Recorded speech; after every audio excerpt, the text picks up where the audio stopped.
नमस्कार, Tarun Bharat news bulletin मध्ये आपल्या सर्वांचे स्वागत. आता पाहूया ठळक घडामोडी. आजच्या ठळक घडामोडी. वारणा आणि कृष्णा नदीवर 4 ते 7 जून दरम्यान पाणी उपसा बंदी, पाटबंधारे विभागाचा आदेश. 80 लाख अपात्र महिलांना 20 महिने पैसे का? सरकारवर जयंत पाटील यांचा घणाघात. सांगली मिरजेत मान्सूनपूर्व पावसाची दमदार हजेरी, उकाड्यापासून नागरिकांना दिलासा. सांगलीत भरवस्तीत 30 वर्ष जुना तंबाखू साठा जाळला, नागरिकांच्या आरोग्याचा प्रश्न ऐरणीवर. आणि सांगलीत तरुणाची गळफास घेऊन आत्महत्या, कारण अद्याप अस्पष्ट. आता पाहूया सविस्तर बातमीपत्र.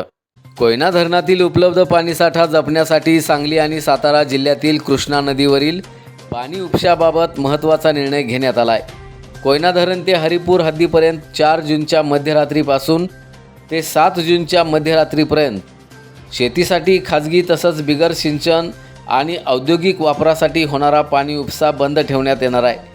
सांगली पाटबंधारे विभागाच्या कार्यकारी अभियंता सीमा मोहिते यांनी याबाबत आदेश जारी केला आहे. या कालावधीत केवळ पिण्याच्या पाणीपुरवठा योजनांना सूट देण्यात आली आहे. आदेशाचं उल्लंघन करून नदीतून पाणी उपसा केल्यास संबंधितांचा पाणीपुरवठा आणि वीज पुरवठा 1 वर्षांसाठी रद्द करण्यात येणार आहे. तसंच उपसा यंत्र सामग्री जप्त करून कायदेशीर कारवाई करण्यात येईल असा इशाराही प्रशासनानं दिला आहे. दरम्यान धरणातील मर्यादित पाणीसाठ्यामुळं औद्योगिक सांड पाणी नदीत सोडू नये असं आवाहन करण्यात आलं आहे. 8 जूनपासून 11 जूनपर्यंत पाणी उपसा पुन्हा सुरू राहणार असल्याचं प्रशासनानं स्पष्ट केलं आहे.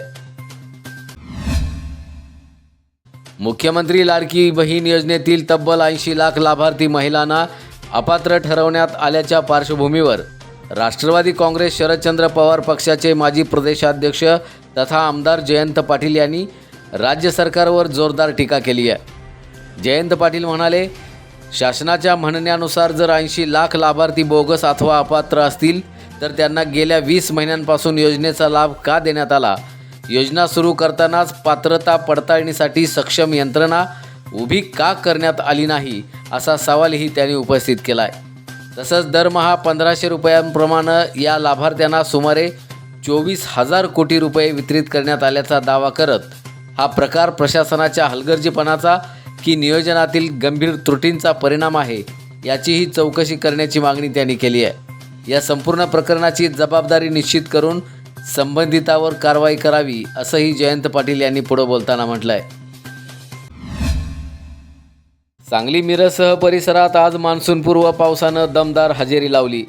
सकाळपासूनच उकाड्यानं हैराण झालेल्या नागरिकांना दुपारपूर्वी झालेल्या मुसळधार पावसामुळं मोठा दिलासा मिळाला आहे. सुमारे 11 वाजण्याच्या सुमारास आकाशात ढग दाटून आले आणि त्यानंतर जोरदार पावसाला सुरुवात झाली. सांगली मिरज आणि आसपासच्या भागात जवळपास अर्धा तास मुसळधार पाऊस कोसळला. अचानक झालेल्या पावसामुळं शहरातील अनेक सखल भाग आणि प्रमुख रस्त्यांवर पाणी साचल्याचं चित्र पाहायला मिळालं. काही ठिकाणी वाहतूकही संथ गतीनं सुरू होती. दरम्यान उकाड्यानं त्रस्त झालेल्या नागरिकांना या पावसामुळं मोठा दिलासा मिळाला आहे. वातावरणात गारवा निर्माण झाला आहे. मान्सूनच्या आगमनापूर्वी झालेल्या या दमदार पावसामुळं शेतकरी आणि नागरिकांमध्ये समाधानाचं वातावरण निर्माण झालं आहे. उत्तर शिवाजीनगर परिसरातील मेहता हॉस्पिटल पाठीमागील खुल्या जागेत मंगळवारी एका संशयित व्यक्तीनं तब्बल 30 वर्षे जुना सडलेला आणि बुरशीयुक्त बिडी तंबाखूचा साठा उघड्यावर जाळल्यानं परिसरात खळबळ उडाली. या प्रकारामुळं दाट काळा धूर पसरून नागरिकांना मोठा त्रास सहन करावा लागला. मंगळवारी सकाळी 11च्या सुमारास 2 मोठ्या पोत्यांमधील तंबाखूजन्य कचऱ्याला आग लावण्यात आल्याचं प्रत्यक्षदर्शींनी सांगितलं आहे. काही मिनिटातच परिसरात काळ्या धुराचे लोट पसरल्यानं लहान मुलं, ज्येष्ठ नागरिक तसंच श्वसनविकार असलेल्या व्यक्तींना श्वास घेण्यास अडचणी निर्माण झाल्या. भरवस्तीत घडलेल्या या प्रकारामुळं नागरिकांमध्ये भीती आणि संतापाचं वातावरण निर्माण झालं. घटनेची माहिती मिळताच सांगली महानगरपालिकेचे पथक आणि अग्निशमन दल घटनास्थळी दाखल झालं. त्यांनी तातडीनं आग विझवून परिस्थिती नियंत्रणात आणली. दरम्यान संबंधित व्यक्तीचा शोध घेण्यासाठी परिसरातील CCTV फुटेज तपासण्याची मागणी नागरिकांनी केली आहे. या प्रकाराची गंभीर दखल घेऊन दोषींवर कठोर कारवाई करावी, अशी मागणी परिसरातील नागरिकांकडून करण्यात येते आहे.